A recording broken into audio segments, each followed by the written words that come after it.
Bonjour. Oh, bonjour. Nous avons en face de nous une S1000 RR de 2012. Modèle 2012, immatriculé en 2013. Alors parle-moi un petit peu de ta moto, s'il te plaît, sur laquelle j'ai posé mes fesses à l'arrière et sur laquelle j'ai failli mourir. Non, je plaisante. Tout de suite, les grands mots. Ouh, j'ai perdu les yeux, j'ai perdu les yeux. Ah putain, je sens plus mes bras. Ah la vache, elle a une poussée cette bécane, mais c'est incroyable. Tu me ramènes en vie, s'il te plaît, je ne veux pas mourir jeune. Je suis décédée. Quel conseil tu pourrais me donner ou donner à d'autres, hein? Tu vas au feeling. Ça reste un 4 cylindres, donc c'est doux. Tu vas pas te faire déborder par la puissance pour rien. Sauf si tu fais la neuneu, que tu te mets la première et que tu mets la poignée dans le coin, oui, forcément, il va se passer des trucs. Ah bah, il y en a qui, dans leurs essais, font ça parce que les gens veulent voir les sensations qu'on peut ressentir. Moi, je me sens pas capable de faire ça parce que déjà, j'ai peur de faire une connerie. C'est con, mais c'est pas en tournant une poignée que je vais faire une connerie avec la moto. Mais de toute façon, elle te laissera pas faire. Même si je m'appelle pas Pierre Richard dans la vie, je pense que parfois, ça peut être possible de partir en vrille en faisant pas grand-chose. Voilà. De toute façon, même dans le pire des cas, si ça t'arrive, la moto te laissera pas faire, l'électronique va t'empêcher de te retourner, elle va t'empêcher de patiner. De toute façon, je vais faire connaissance avec elle sur une toute petite portion de route, un aller-retour avec des petits virages, une bonne visibilité. Moi, si tu regardes pas le compteur, que tu comptes au feeling, je pense que tu risquerais d'être surprise. D'accord, bon bah écoute, on verra ça. Allez, bah c'est parti pour l'essai de cette sublime S1000 RR de 2012. Oh, je me sens complètement gauche là.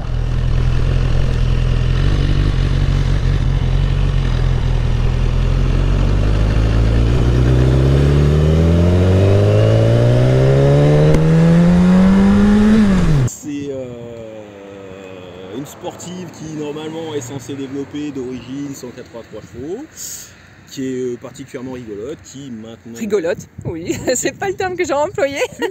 C'est rigolo. Je ne sais vraiment pas quoi dire, je suis très émue d'être sur cette moto que j'adore. Pourquoi je l'adore, que je ne l'ai jamais essayé, c'est qu'en fait j'entends tellement de choses sur ce modèle, 2012 précisément, et sur la moto en général. Oh puis elle pète, elle fait pom pom pom pom. Que j'avais hâte de l'essayer. Il y a un joli truc là, juste là, ici, c'est beau ça là aussi. Alors les modifs, je crois qu'il y a l'amortisseur arrière, je crois. Sur beaucoup de motos, en fait, le point faible, c'est les suspensions d'origine, qui sont très bien, mais arrive un moment en fait qui montre leurs limites. Donc tu as un amortisseur Öhlins TTX GP à l'arrière. TTX GP, c'est le modèle, hein, tant qu'à faire. Ok. À l'avant, en fait, c'est une prépa fourche qui a été faite par la Race Experience de Fréjus. Donc on a gardé la fourche d'origine parce qu'elle va très bien, on a juste fait les réglages hydrauliques, changement d'huile, changement de ressort, ok. Toutes ces petites choses là qui vont bien. Salut.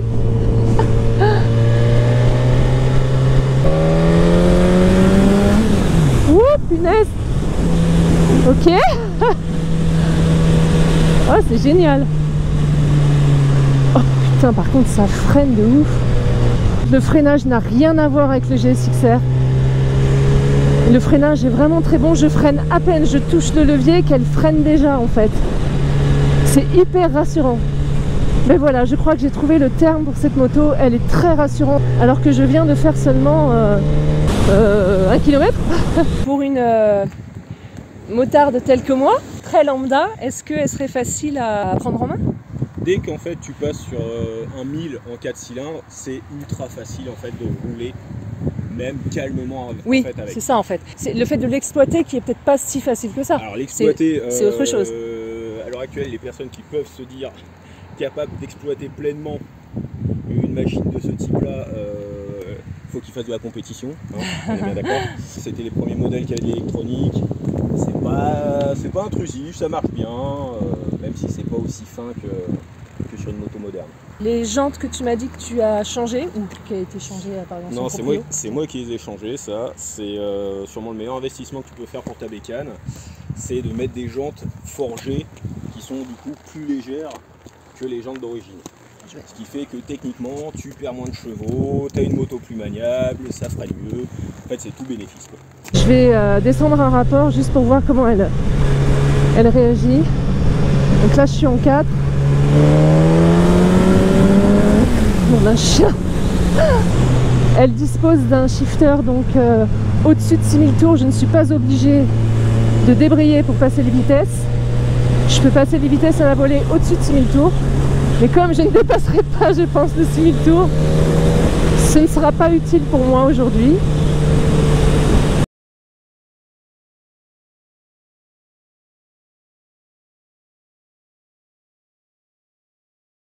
Tu es la première main? Techniquement 3e, mais j'ai récupéré la moto, elle avait 14 000 km. Et elle en a maintenant? 68 000. Ok, et ça fait combien de temps que tu l'as? 3 ans. Elle pétarade, elle fait pof pof. Un chien. La puissance, elle vient tout de suite, mais c'est pas du tout les mêmes sensations que quand j'étais en passagère tout à l'heure. Peut-être parce que tout à l'heure, c'était la première fois que je montais dessus. Comme je n'avais pas le contrôle de la machine, je ressentais les choses différemment. Je sais pas trop comment vous expliquer tout ça. Vous savez que je suis pas essayeuse moto de toute façon. Donc c'est un petit peu difficile pour moi de vous dire mon ressenti là à chaud. Parce que je suis concentrée sur la machine et j'ai pas envie de faire de boulettes. Il n'y a pas un régulateur là-dessus? Non. Compteur à aiguille toujours. Que moi j'adore. Ça clignote de partout, c'est normal? Oui, ça c'est normal, c'est le temps que t'as pas roulé, il a pas fait le calcul de l'ABS ni du traction control. C'est pour ça que t'as les voyants qui sont comme ça. Oui, donc moi tout ce que je n'ai pas parce que ma moto n'a pas d'électronique, je le rappelle. C'est ça. Elle est de 2004. Là en fait, tu changes de mode.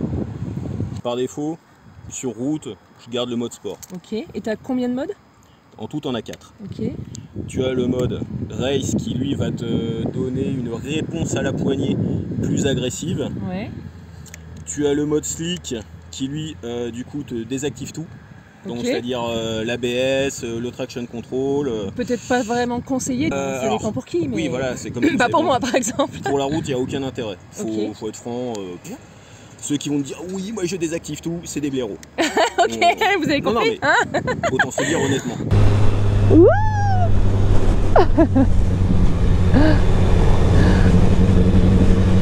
Je suis en 6 à 60, elle bronche pas du tout. Le Gex aussi, hein. Je pense que ce sont pas mal de 4 cylindres qui sont comme ça. Un bicylindre comme le RS 660 en 6ème à 50 km/h, bah il y est pas en fait. Il y arrive pas, il gueule, ça lui plaît pas. Et après tu as le mode pluie qui lui par contre sur celle-là, ça t'ampute de, je sais plus, je crois qu'elle est elle retombe à 100 chevaux en fait. D'accord, ça brille la puissance. Ces freins, je m'y fais pas. Il faut vraiment que j'appuie légèrement pour que ça freine. Et comme avec le Gex, malheureusement, alors que j'ai changé son mètre cylindre, le problème est toujours pas réglé. Je suis bluffée par cette machine. Il y a 10 ans d'écart avec la nouvelle S1000RR. Mais j'ai l'impression d'essayer une moto neuve en fait, parce que la mienne est de 2004, elle n'a pas du tout d'électronique, pas d'ABS. J'ai l'impression d'essayer un jouet neuf. C'est juste incroyable. Elle me plaît cette machine, nom d'un chien. Si tu prenais un S1000RR actuel 2023, que tu as essayé, oui.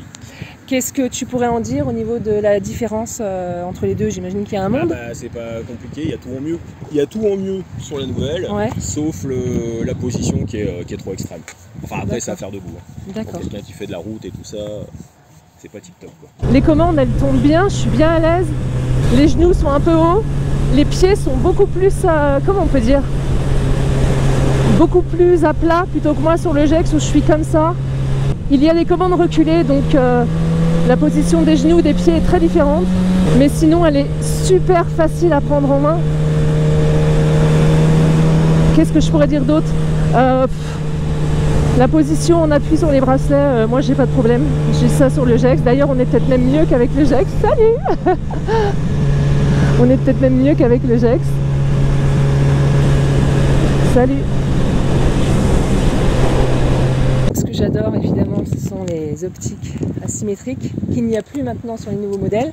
Mais c'est ce qui fait son charme. Mais sur les nouveaux modèles, elle a quand même de la gueule. Je me dis qu'un jour ils vont revenir aux optiques asymétriques. Moi je pense pas. Ça lui donnait son identité en fait.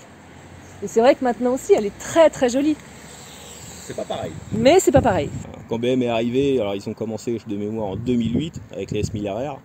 Ça a été la vraie première évolution en fait qu'il y a eu dessus. Elle est plus maniable, le moteur est plus facile à exploiter, ça n'a pas forcément plu aux puristes de la première heure, mais bon. C'est vraiment un privilège d'essayer cette sublime S1000RR de 2012 sur ces sublimes routes du sud. Ce qui me gêne un petit peu, c'est la position des pieds. Je pense que c'est probablement dû aux commandes reculées. Je pensais vraiment que j'aurais les pieds beaucoup plus en arrière. Je suis assez surprise du coup.